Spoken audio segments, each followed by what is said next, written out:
83세에도 아프리카에서 선교를 하던 아프리카의 성자 데이비드 리빙스턴이 영국으로 돌아와서 한 대학에서 강의를 하게 되었습니다. 모험가이자 선교사로서 당시 미지의 땅이라고 할 수 있는 아프리카에서 사투를 벌였던 그의 이야기들, 또 수많은 위기를 넘기면서도 복음을 전했던 리빙스턴의 그 이야기를 학생들이 다 집중해서 듣습니다. 그리고 강연이 다 끝나자 한 학생이 손을 들고 질문합니다.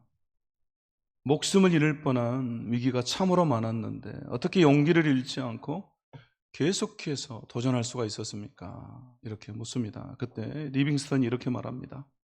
수많은 어려움과 위기가 있었지만 저를 끝까지 붙들어 주었던 것은 이 세상 끝날까지 내가 너와 함께 있으리라 는 예수님의 말씀이었습니다. 리빙스턴이 이렇게 대답을 했습니다. 여러분, 우리를 끝까지 붙들어주는 것은 주님이 우리와 세상 끝까지 함께 하신다라는 사실입니다. 여러분 믿습니까? 우리가 정말로 이 사실을 믿어야 되겠습니다. 제가 지난 주일에 제 어머님 이야기를 잠깐 했는데요. 제 어머님 홍원예 권사님, 명예 권사님이신데요. 1940년생, 올해 한국 나이 85세입니다. 지난 주말에 이제 갑자기 연락이 왔다고 그랬잖아요. 그래서 처음에는 좀 폐도 좀 안 좋고 그래서 집중 치료를 받으면 회복이 되지 않을까. 또 형님도 저한테 그렇게 말을 하셔서 이제 그런 줄 알았는데요. 병원에 입원하고 나서 CT랑 MRI랑 다 찍어보니까 그 왼쪽 뇌경색이 왔어요. 왼쪽 뇌가 이제 다 죽어버린 거죠. 의사 선생님이 이제 하는 얘기가 연세가 있는 어른들이 갑자기 이렇게 열이 확 오르면 그렇게 되는 경우가 있대요. 그래서 이제 지난주죠. 지난 금요일 날 갑자기 열이 이렇게 확 났는데 아버님 얘기는 막 몸이 되게 춥다고 그랬대요. 그래서 이불을 좀 덮어달라 그랬는데 그러고 나서 이제 열이 오른 거죠. 그래서 그 왼쪽 뇌를 더 이상 쓸 수 없게 된 거죠. 기능을 못 하게 된 거죠. 그래서 이 왼쪽 뇌가 이 인지 능력하고 관계가 있잖아요. 그래서 가족들도 그렇고요. 사람의 인지를 못 하시는 거죠.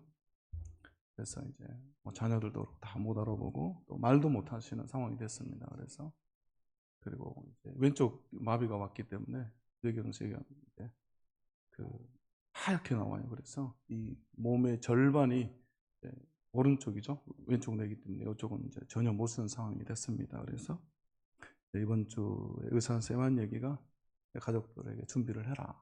그런 말씀을 했어요. 그래서 이제 하나님 앞에 갈 시간을 기다리고 있는데요. 그래서 한 주간 또 가족들, 손주들까지 다 내려와서 이제 할머니가 이제 알아보지는 못하지만 인사를 했습니다. 저도 한 주간 매일 병원에 가서 어머니 알아보지는 못하지만 이제 저도 인사를 하는데요. 그런 생각을 하게 됐습니다. 야, 이런 일이 누구에게나 일어날 수 있는 일이구나. 우리가 건강하다고 자신했어도 안 되고 또 자만했어도 안 됩니다. 정말 순간순간 주님이 나와 함께 하심을 우리가 믿으면서 언제든지 내가 주님 앞에 갈 수 있다. 그런 마음으로 주님이 언제나 나와 함께 하신다라는 이 강한 확신을 가지고 우리가 살아야 되는 것입니다. 그래서 제가 그런 마음이 또 들었습니다. 우리 성도들 생각하면서 여러분의 영혼을 책임지고 있는 목사이기 때문에 정말로 성도들 한 사람 한 사람이 구원에 대한 확신이 있는지, 주님이 나와 함께 하심에 대한 이 확신이 있는지, 그래서 언제 주님이 부르시더라도 천국에 간다는 그 확신을 가지고 가도록 해야 되겠다. 제가 목사로 또 성도들에게 정말로 묻고 또 물어야 되겠다. 그런 생각을 하게 되었습니다. 여러분, 우리가 예수를 믿는 순간부터 예수는 우리와 함께 하십니다. 그리고 우리 영혼을 책임지시고 우리를 천국으로 인도하시는 줄로 믿습니다. 여러분, 이 확신을 가지고 믿어도 되고 안 믿어도 되고 하는 것이 아니라 정말 강한 확신을 가지고 우리가 살아야 할 줄로 믿습니다. 자, 우리 옆 사람에게 한번 이 시간 우리 마음을 담아서요. 주님이 끝까지 함께 하십니다. 주님이 책임지십니다. 이렇게 우리가 여러분, 주님이 끝까지 우리와 함께 하시고 책임지시는 줄로 믿습니다. 자, 오늘 시편 106편의 말씀입니다. 시편 106편은요, 표제가 없는 시입니다. 우리가 시편을 보면 1편 그 위에 1절 위에 다윗의 시라든가 또 고라자손의 시, 아니면 아삽의 시, 또는 뭐 감사의 시, 또 성전에 올라가는 노래, 이렇게 표제가 나옵니다. 그런데 이 시편 106편은 표제가 기록되어 있지 않습니다. 그렇기 때문에 저자가 누군지, 또 이 시편을 쓴 배경이 무엇인지 정확하게는 알 수가 없습니다. 그러나 41절 이하에 보면요, 41절에서 그들을 이방 나라의 손에 넘기셨다 이렇게 나오죠. 그들을 이방 나라의 손에 넘기심에 이렇게 나오고요. 또 46절에 보니까 그들을 사로잡은 모든 자에게서 이렇게 나오죠. 사로잡혔다라는 말이 나오고, 또 47절에는 여러 나라로부터 모으신다 이런 말이 나옵니다. 지금 우리가 이 말씀들 통해서 추측해 볼 수 있는 것은 시인이 지금 사로잡혀 있다라는 것을 알 수가 있고, 이방 나라에 팔렸다라는 것을 알 수가 있습니다. 즉 지금 이스라엘과 이 시인이 바벨론 포로 상황 가운데 놓여 있다라는 것을 우리가 알 수가 있는 것이죠.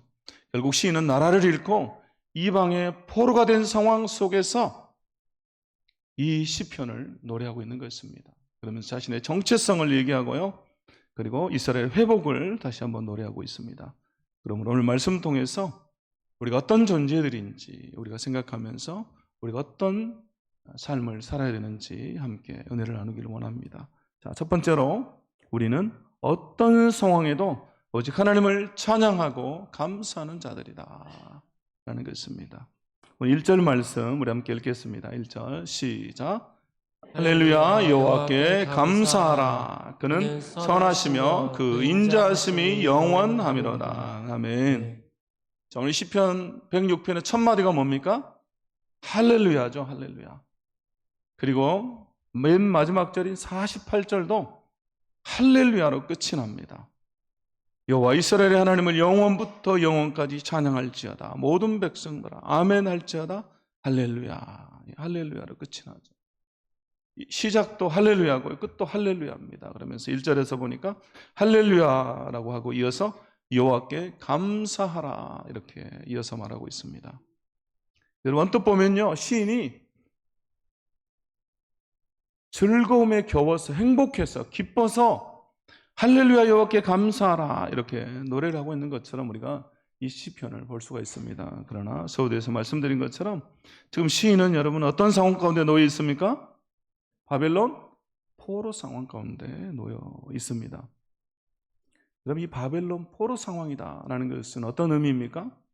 지금 시인이 그리고 이스라엘 백성들이 가장 힘든 시기를 보내고 있다는 것이죠.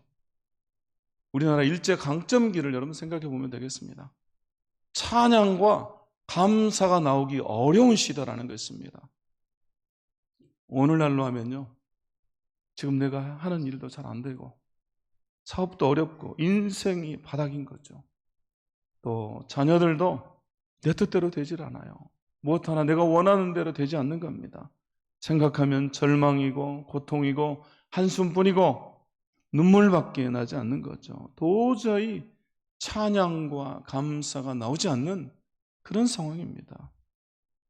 그런데도 오늘 시인은 여호와를 찬양하라, 여호와께 감사하라 이렇게 말하고 있습니다. 이런 명령하고 있는 거예요. 찬양해라, 감사해라 라고. 그럼 왜 그렇습니까? 왜 이런 상황들 속에서 하나님을 찬양하고 감사해라 라고 하고 있는 것입니까? 그것은 찬양과 감사의 이유가 나에게 있지 않기 때문에 그렇습니다. 감사와 찬양의 이유가 나에게 있지 않다라는 것이죠. 여러분, 만약에 찬양과 감사의 이유가 나에게 있다면, 우리에게 있다면 우리는 환경과 상황에 따라서, 나의 처지에 따라서 찬양하기도 하고 감사하기도 하고 또 그렇지 않기도 하는 것이죠. 그러나 오늘 1절 말씀에 이어서 뭐라고 나옵니까? 하나님은 선하시며 그 인자하심이 영원하다 이렇게 말합니다. 이 말은 찬양과 감사의 이유가 나에게 있지 않다는 것입니다. 오직 하나님께 있다는 것이죠.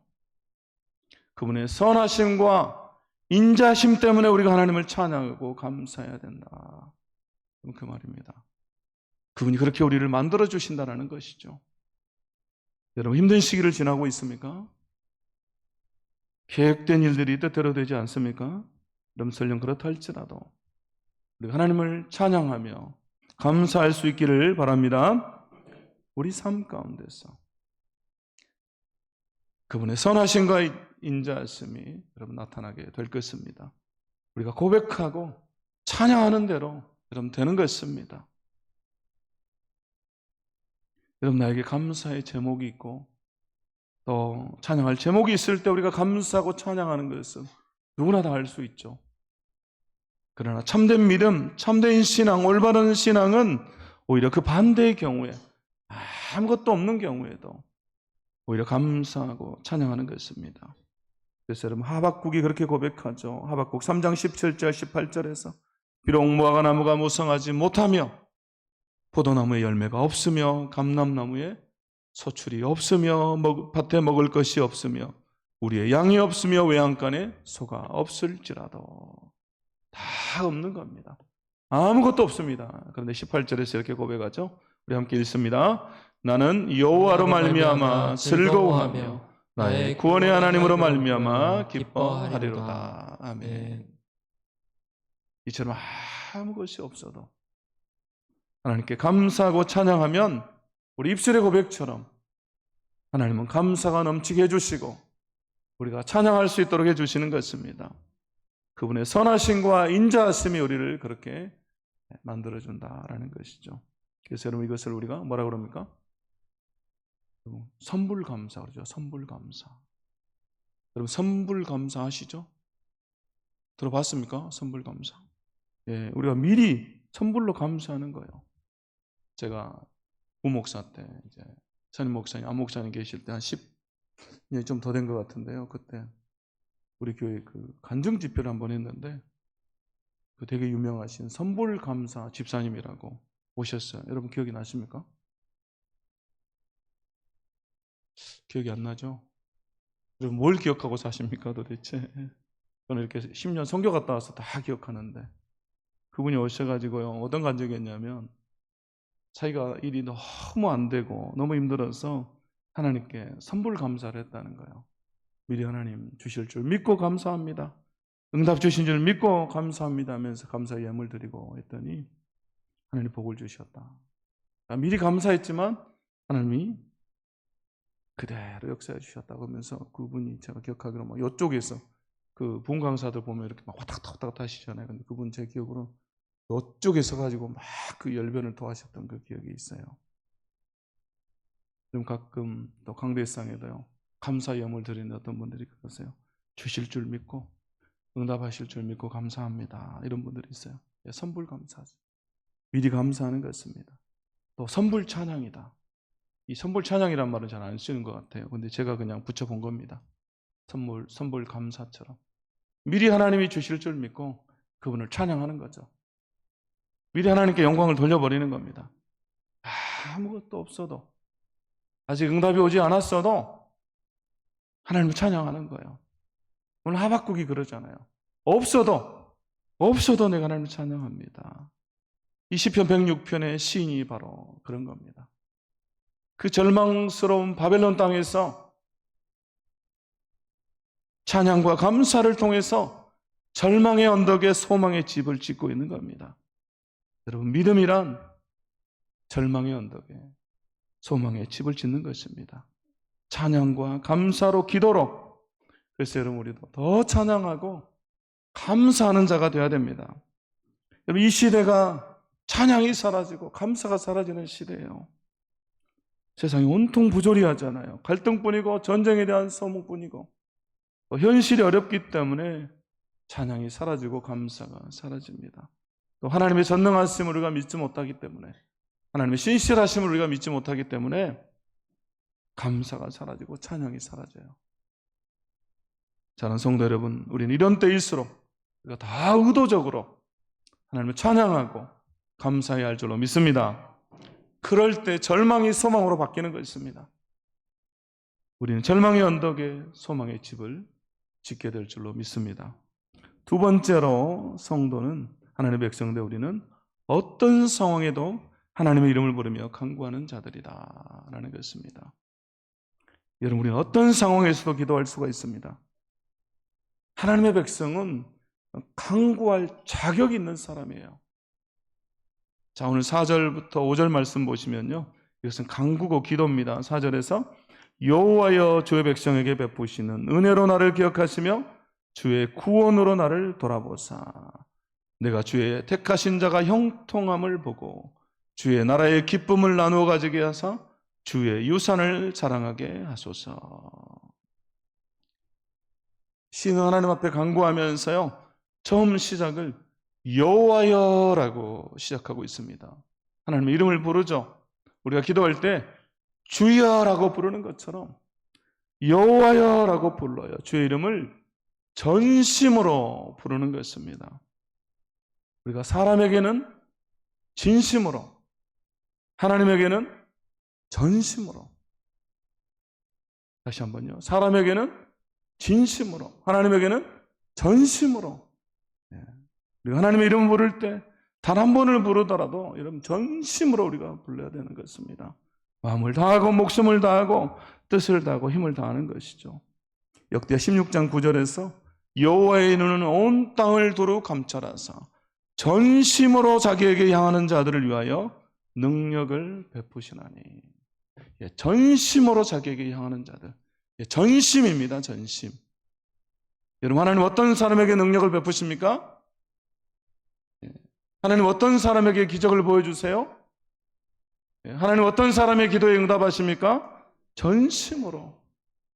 전심으로 자기에게 향하는 자들을 위해서 능력을 베푸시고 기적을 베푸시고 기도에 응답하시는 것이죠.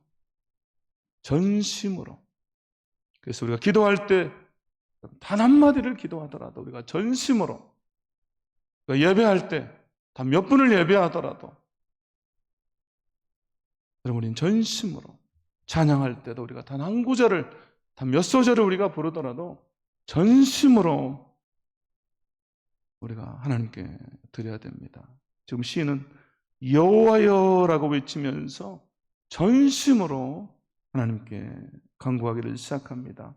그리고 하나님의 은혜와 돌보심을 구하죠. 그래서 4절 말씀에 이어서 이렇게 말합니다. 주의 백성에게 베푸시는 은혜로 나를 기억해 주십시오. 주의 구원으로 나를 돌봐주십시오. 이렇게 말해요. 그리고 나서 5절에서 택하신 자의 형통과 주의 나라의 기쁨과 주의 유산을 자랑하게 해주십시오 라고 여러분 기도하고 있습니다. 여러분, 지금 시인은요, 바벨론의 포로 상황 가운데 있다고 그랬습니다. 범죄에서 하나님께 심판을 받아서 지금 그들이 고통을 당하고 있는 것이죠. 여러분, 형통이라는 단어, 기쁨이라는 단어, 유산이라는 단어와는 거리가 멀어요. 그런데 그 이렇게 기도하는 거죠. 어떤 상황에서도 하나님이 주시는 복을 포기하지 않겠습니다 라고 기도하는 것입니다. 또 6절 보시면요, 우리가 우리 조상들처럼 범죄하여 사악을 행하며 악을 지었나이다 이렇게 말합니다. 지금 누가 죄를 지었다고 말하고 있습니까? 우리가 죄를 지었다고 말했죠. 우리의 죄예요. 우리 조상들처럼이라고 했기 때문에 물론 조상들의 죄도 있습니다. 그러나 여기서 말하는 것은 자신들의 죄예요. 우리가 너무나 큰 죄를 지었다 그 말이죠. 그래서 범죄하여 사악을 행하며 악을 지었다라고 하는 구약 성경에 나오는 이 죄와 관련된 동사를 다 썼습니다. 여러분, 3번 썼다는 것은 완전수예요. 그렇게 이스라엘 백성들이 하나님 앞에서 죄를 범한 것입니다. 여러분, 우리가 큐티 보면 묵상하고 있는 이 열왕기하, 왕들의 역사잖아요. 열왕기이기 때문에 다윗과 솔로몬 이후에 북이스라엘과 남유다의 왕들의 역사입니다. 근데 우리가 큐티를 묵상하고 또 새벽에 목사님들 통해서 그 말씀 들으면 여러분 어떻습니까? 이스라엘 백성들이 얼마나 부패하고 타락한지를 우리가 보게 되죠. 특히 이번 주에 히스기야의 아들이 이 므낫세 55년 동안 왕으로 있으면서 이스라엘 백성들이 죄악된 길로 인도하는데요, 바알과 아세라뿐만 아니라 인신 제사를 드리고요, 1월 성신에게 제사하고 무속인의 죄의 통제력을 잃어버린 시대가 되어버려요. 그만큼 이스라엘이 부패하고 타락하죠. 그런데 여러분, 지금 놀라운 것은 이겁니다. 오늘 본문의 신비이고 우리 신앙의 신비이고 우리 믿음의 놀라운 점이 바로 이거다라는 것입니다. 여러분, 이것이 은혜예요. 지금 자신들의 모습은 하나님 앞에서 범죄함으로 비참한 거예요. 나락입니다. 포로가 되었고 절망이고 도저히 희망이 보이지 않습니다. 그런데 하나님께 형통한 삶, 기쁨에 대해서 유산을 달라고 기도하고 있는 거예요. 그럼에도 불구하고 하나님께 주의 이름을 부르면서 기도하는 겁니다. 비록 나는 약하고 부족하고 날마다 범죄하지만 하나님이 나를 택하셨기 때문에, 하나님의 자녀이기 때문에 주님께 형통하게 해달라고, 하나님 나라의 기쁨을 다시 맛보게 해달라고, 그리고 주님이 주시는 그 유산, 할당된 재산이고 복이죠. 하나님 우리에게 주시기로 한 그 복을 말합니다. 그걸 자랑하게 해달라고, 그걸 나에게 달라라고 간구하고 있어요. 도저히 그럴 자격이 없는 것처럼 보이지만 하나님께 그걸 달라고 구하고 있는 것입니다. 여러분, 이처럼 우리 그리스도인은, 하나님의 백성된 우리는 어떤 상황에서도 연약하고 쓰러져도, 심지어 우리가 죄를 지어도 우리는 기도할 자격이 있는 자들입니다. 여러분, 우리는 기도할 자격이 있어요. 그래서 C.S. 루이스가 그의 책 순전한 기독교에서 그리스도인이란 절대 잘못을 저지르지 않는 사람이 아니라 넘어질 때마다 회개하고 다시 일어나 새롭게 시작할 수 있는 사람이다 라고 말합니다. 넘어질 때마다 다시 일어나 새롭게 시작할 수 있는 사람이다. 다시 회개하고 기도하는 것입니다. 하나님께 부르짖는 것이죠. 여러분, 이것이 자녀의 권세예요. 하나님 우리에게 주신 자격이에요. 여러분, 자녀는 아무리 잘못해도 부모 앞에서 다시 시작할 수가 있는 것입니다. 엄마 아빠 죄송해요 하면 끝나잖아요. 저도 애 셋 키우고 있지만 애들이 그래요. 막 화나게 할 때가 있습니다. 근데요, 보니까 화가 아직 안 풀렸어요. 근데 카톡 보내가지고 아빠 죄송해요, 용돈이 떨어졌어요, 돈 보내주세요. 그래요. 깜짝 놀래요. 얘가 지금 제정신인가. 아빠 엄마 그렇게 화나게 해놓고는 돈 떨어졌다고 돈 보내달라고 그래요. 그럼 제가 그 카톡을 받고 여러분 용돈을 보낼까요? 네, 보내죠. 또 보내줘야죠. 어떻게 하겠습니까? 보내달라고 불쌍해. 그런데 이게 부모와 자식이에요. 하나님 앞에서 우리도 마찬가지라는 것입니다. 우리가 어떤 상황에도, 어떤 처지에서도 우리는 하나님의 이름을 부르며 간구할 수 있는 자들입니다. 이것이 우리에게 주신 특권이에요. 특권. 기도는 신앙의 가장 기초적이고 본질적인 활동입니다. 하나님을 믿는 사람은 기도하며 사는 사람들입니다. 기도는 단순한 권유가 아니라 명령입니다. 많은 그리스도인들이 기도를 단지 신앙생활의 일부라고 생각해요. 그러나 기도는 신앙의 본질적인 것이고 절대적인 요소입니다. 그래서 성경은 기도하라고 우리에게 명령하고 있는 겁니다. 그래서 루터는요, 그리스도인의 직업은 기도하는 것이다 이렇게 말합니다. 그리스도인의 직업은 기도하는 것이다. 여러분, 우리가 직업이라고 하는 것은 어떻습니까? 비가 오고 눈이 와도 바람이 불어도 내 기분과 상관없이 출근해서 그 일을 하는 거예요. 그게 직업이죠. 우리 기도도 마찬가지입니다. 우린 그렇게 하나님 앞에 기도하는 겁니다.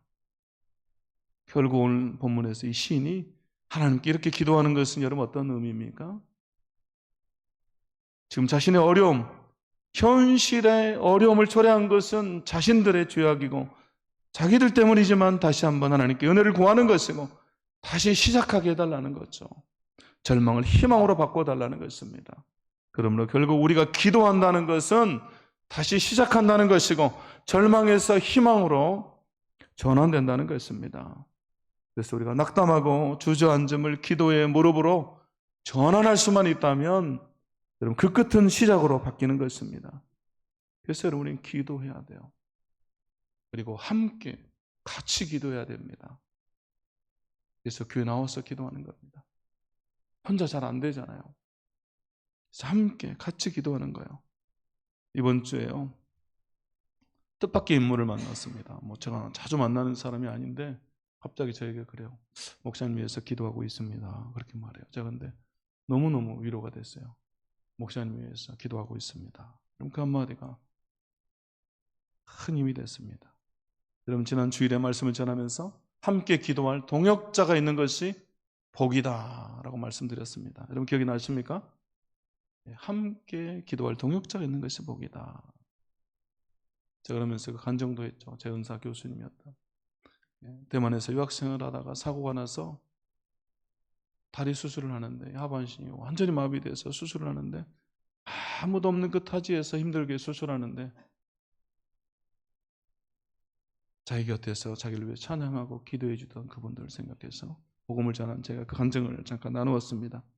그럼 그러면서 기도의 삼겹줄 얘기를 했죠. 기도의 삼겹줄. 기억이 납니까? 네, 반응을 좀 해주세요. 기억이 납니까? 네, 안 나도 그냥 난다고 끄떡끄떡하면 제가 그렇게 알고 있겠습니다. 네, 여러분 마음이 맞는 세 사람만 있으면요 나라도 세운답니다. 그런데 나를 위해 하나님께 기도해 줄 두 사람, 나를 포함해서 여러분 세 사람이면 함께 눈물을 흘리며 같은 철학으로 하나님께 기도하며 나갈 수 있는 세 사람만 있으면 이 광주 땅을 변화시키고 이 세상을 변화시킬 수가 있는 것입니다. 그럼 나라도 세운다니까요. 그래서 여러분 목사님과 함께, 목회자와 함께 같은 마음으로, 같은 철학으로, 같은 비전으로 눈물을 흘리며 기도할 사람 여러분 세 사람만 있으면 우리 교회도 뒤집어지고 이 광주 땅도 변하는 것입니다. 우리 이 가을에 우리가 그래서 함께 한 마음 한 뜻으로 우리가 기도해야 할 줄로 믿습니다. 우리 어떤 상황에 있어도 어떤 처지에서도 하나님 이름을 부르며 우리는 간구하는 자들입니다. 세 번째로 성도는 하나님의 백성된 우리는 어떤 상황에도 하나님의 인도하심을 따라서 걷는 자들이다 라는 것입니다. 자, 이제 시인은요 7절부터 이스라엘 백성들의 출애굽의 이야기를 합니다. 자신들의 과거를 돌아보는 것이죠. 자, 7절에서 우리의 조상들이 애굽에 있을 때 주의 기이한 일들을 깨닫지 못하며 주의 크신 인자를 기억하지 아니하고 바다 곧 홍해에서 거역하였나이다. 8절에서 그러나 여호와께서는 자기의 이름을 위하여 그들을 구원하셨으니 그의 큰 권능을 만민이 알게 하려 하심이로다. 7절에서 기억하지 아니하고 이렇게 나오죠. 기억하지 아니하고 이스라엘 백성들이 홍해 앞에 큰 문제 앞에서 어려움이 닥치자 하나님이 베푸신 그 놀라운 기적들을 다 잊어버린 것이죠. 10가지 재앙으로 자기 백성들을 구원하신 그 하나님의 기이한 일을 다 잊어버린 겁니다. 하나님의 은혜, 베푸신 사랑, 그 기적을 기억해야 되는데 여러분 잊어버린 거예요. 여러분 잊어버리면 안 됩니다. 제가 지난번에도 한번 말씀드린 적이 있는데요. 신명기는 계속해서 뭘 말합니까? 기억해라 이걸 말해요. 신명기의 핵심은 기억하랍니다. 왜 하나님이 기억하라고 하십니까? 여러분 왜 기억하는 것이 중요합니까? 기억이 두려움을 이길 힘이기 때문에 그래요. 두려움을 이길 힘은 기억하는 것입니다. 하나님의 그 사랑을, 그 은혜를 베푸신 기적을 기억할 때, 하나님이 함께 하심을 기억할 때 우리는 담대해지는 것입니다. 하나님을 기억하고 하나님을 알 때 우리가 담대해지는 거죠. 하나님을 아는 크기가 내 믿음의 크기예요. 나의 근심과 낙심과 절망은 하나님의 크기를 모르는 데서 오는 것입니다. 하나님을 잊어버린 데서 오는 거예요. 그렇기 때문에 우리는 하나님을 기억하고 하나님을 알아야 됩니다.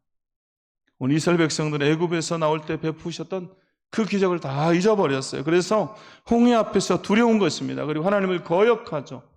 하나님께 원망합니다. 여러분 홍해라는 문제가 얼마나 큽니까? 인간의 힘으로 어쩔 수 없는 문제죠. 그러나 하나님은 바다 한가운데 길을 내십니다. 여러분 홍해가 주었던 놀라운 기적은 아무도 생각하지 않는 곳에 길이 있다는 것입니다. 바다에 여러분 길이 있을 거라는 걸 누가 알겠어요? 아무도 생각하지 못하죠. 이게 하나님이 하신 일입니다. 우리가 살다 보면요, 우리 인간의 경험과 지식으로는 도저히 떠오르지 않는 길이 있는 것입니다. 자, 오늘 9절 말씀에 이렇게 나옵니다. 우리 함께 읽겠습니다. 시작. 이에 홍해를 꾸짖으시니 곧 마르니 그들을 인도하여 바다 건너가기를 마치 광야를 지나감 같게 하사 아멘. 지금 이스라엘 백성들 앞에는 홍해고 뒤에는 바로의 군대가 쫓아옵니다. 앞으로도 갈 수 없고 뒤로도 갈 수 없는 진퇴양난의 상황이죠. 근데 하나님은 그들을 인도하여 바다 한가운데 건너가기를 마치 광야를 지나감 같게 하사, 이렇게 말합니다. 이 말은 바다를 광야처럼 마른 땅을 건너가게 하셨다, 그 말이죠. 여러분, 바다가 사라진 것이 아닙니다. 물은 그대로 있습니다. 문제는 그대로 있는 것이죠. 그러나 바다를 가르고 그 한가운데 길이 생긴 것입니다. 여러분, 출애굽기를 보면요, 큰 동풍이 불어서 홍해를 가르죠. 그리고 물이 벽이 됩니다. 그리고 그 사이를 지나가요. 바닷물이 벽이 된 그 사이를 지나갑니다. 여러분, 그러면 한번 생각해 보세요. 여러분, 신기하겠습니까? 두렵겠습니까? 여러분, 신기할 것 같아요? 두려울 것 같아요? 두렵죠, 두려워. 언제 그 물이 쏟아질지 모르잖아요. 또 뒤에서는 바로의 군대가 쫓아옵니다. 언제 적들이 또 덮칠지도 모르는 상황이죠. 여러분, 두려운 상황입니다. 하나님 이스라엘 백성들을 홍해 이쪽에서 저쪽으로 옮겨주신 것이 아닙니다. 홍해라고는 문제를 없애주시는 것이 아니라, 적들이 갑자기 사라지게 한 것이 아니라 그 문제 한가운데를 걸어가게 하신 거예요. 여러분, 우리 힘들고 어려울 때 그 문제가 사라져버리기를 기도해요. 그 힘든 시간을 확 건너 뛰어가 버리기를 원해요. 그럼 저도 그럴 때가 너무너무 많았습니다. 특히 막 선교지에서 힘들 때는요, 시간이 멈춰버렸으면 좋겠고, 막 그냥 건너뛰고 내일 없이 뭐 모레가 왔으면 좋겠어요. 문제가 생길 때마다 막 그렇게 기도해서 사라지게 해주세요. 그러나 하나님 문제를 없애주시지 않으세요. 우리를 그 문제 한가운데로 인도하세요. 그리고 그 문제를 이길 힘을 주시고 담대하게 그 길을 걸어가게 하는 것입니다. 이것이 믿음이죠. 믿음은 홍해를 가르는 것이 아니라 하나님이 갈라놓으신 그 홍해를 걸어가는 것입니다. 하나님께서 만들어주신 구원의 길을 믿음으로 신뢰하면서 내가 걸어가는 거예요. 여러분, 우리는 하나님이 내어주신 길, 그 인도하심을 따라서 믿음으로 신뢰하며 걸어가는 자들입니다. 여러분, 문제가 있고 어려움이 있고 두려움이 있어도 하나님 신뢰하면서 걸어가는 겁니다. 그러면 하나님이 우리 앞서 가시면서 홍해와 같은 문제를 가르시고 그 가운데로 길을 내시고 마른 땅을 걷는 것처럼 걷게 하시는 것입니다. 사랑하는 성도 여러분, 지금 나의 삶 가운데서 하나님 온전히 신뢰하며 믿음으로 걸어가야 될 내 삶의 홍해는 무엇입니까? 내 앞을 가로막고 있는 홍해는 여러분 어떤 것이 있습니까? 하나님은 그 문제 가운데로 네가 걸어가라. 내가 너를 인도한다 라고 말씀하십니다. 그러므로 어떤 상황 가운데서도 하나님 인도하심을 신뢰하면서 그 길을 따라 걷는 우리가 되어야 할 줄로 믿습니다. 여호와를 경외하며 그의 길을 걷는 자마다 복이 있다라고 말씀하고 있습니다. 이제 말씀을 정리하겠습니다. 세 가지로 말씀드렸습니다. 여러분, 우리는 어떤 상황에서도 오직 하나님을 찬양하고 감사하는 자들이다. 또 어떤 상황에도 하나님의 이름을 부르며 간구하는 자들이다. 기도할 자격이 우리에게 주어져 있다는 것입니다. 또 세 번째로 어떤 상황에도 하나님의 인도하심을 따라서 걷는 자들이다. 우리가 이 말씀 기억하면서 이 시간 우리 함께 찬양하겠습니다.